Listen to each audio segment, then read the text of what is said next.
ఈ రోజు మనతో పాటు ఉన్నారు హోమియోకేర్ ఇంటర్నేషనల్ హాస్పిటల్ నుంచి డాక్టర్ వినోదిత గారు. Hello doctor. హలో అండి. సో అసలు ఐబిఎస్ అంటే ఏంటి, దానికి రీజన్స్ ఏంటండి? సో మెయిన్ గా ఐబిఎస్ అంటే ఇరిటబుల్ బోవెల్ సిండ్రోమ్. సో ఈ ఐబిఎస్ లో మనకి డిఫరెంట్ టైప్స్ ఉంటాయి. ఫస్ట్ థింగ్ వచ్చేసి IBS C, then second thing వచ్చేసి IBS D, and third thing వచ్చేసి ఐబిఎస్ ఎం. సో ఐబిఎస్ సిలో ఏంటంటే మెయిన్గా కాన్స్టిపేషన్ చూస్తాం అనమాట. ఈ టైప్ ఉన్న వాళ్ళల్లో మనకేంటంటే కాన్స్టిపేషన్ ఇష్యూ ఎక్కువగా ఉంటుంది. అండ్ ఐబిఎస్ డిలో ఏంటంటే మనకి డయేరియా సిమ్టమ్ ఎక్కువగా ఉంటుంది. అదే కాకుండా మనకి ఐబిఎస్ ఎంలో ఏంటంటే రెండు మిక్స్డ్ ఉంటాయి. కాన్స్టిపేషన్ అన్న అవ్వచ్చు, లేదంటే డయేరియా అన్న అవ్వచ్చు. ఈ రెండు టైప్స్ మనకి ఇందులో చూస్తాం. కానీ ఐబిఎస్లో ఏంటంటే ఎన్ని టెస్ట్లు చేసినా కానీ అన్ని నార్మల్ ఉంటాయి. సో మెయిన్గా that is one of the investigation symptom అన్నమాట. మనకి అన్ని సిమ్టమ్స్ కనిపిస్తాయి, బట్ దెన్ రిపోర్ట్స్లో ఏది అబ్నార్మల్గా ఉండదు, ప్రతిదీ నార్మల్గా ఉంటుంది. So that is considered to be IBS. Okay, so మరి దాన్ని ఎలా మేడం తెలుసుకునేదంటే? మెయిన్ గా సిమ్టమ్స్ తోటి ఇప్పుడు చెప్పిన లక్షణాలన్నీ ఉన్నాయంటే నెగ్లెక్ట్ చేయకుండా డాక్టర్ ని కన్సల్ట్ చేయాలంటారు. ఎస్, మెయిన్ గా గ్యాస్ తిన్న వెంటనే గ్యాస్ రావటము, మోషన్కి వెళ్ళే సెన్సేషన్ వస్తుంది. సో దట్ ఫ్రీక్వెంట్ గా వాళ్ళకి అది వస్తూనే ఉంటుంది అనమాట.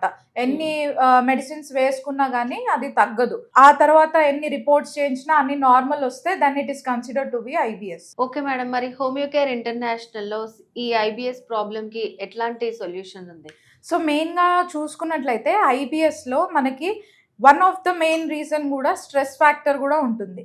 సో మెయిన్ గా ఫర్ ఎగ్జాంపుల్ తీసుకున్నట్లయితే చిన్నపిల్లల్లో ఎగ్జామ్ ఫియర్ ఉన్నప్పుడు వాళ్ళకి మోషన్స్ ఎక్కువ అవుతాయి. That is one thing.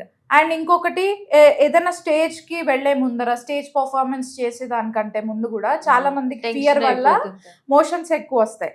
So ఇలాంటివి కూడా మనము ఐబిఎస్ కిందకి కన్సిడర్ చేస్తాం. Because mind and gut are related అనమాట. మీరు ఎలా ఆలోచిస్తారో మీ గట్టు కూడా అంత ఇదిగా పనిచేస్తూ ఉంటుంది.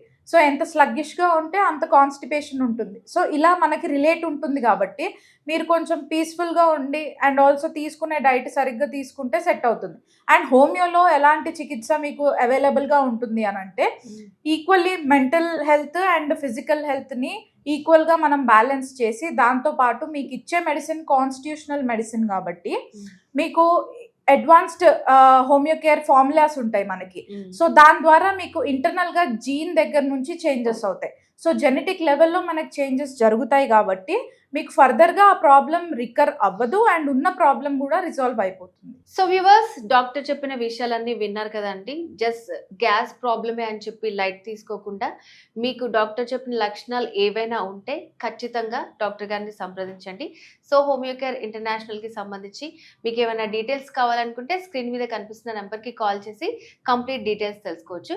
ఓకే డాక్టర్ గారు, ఈరోజు ఐబిఎస్ కి సంబంధించి చాలా ఇన్ఫర్మేషన్ ఇచ్చారు. Thank you so much.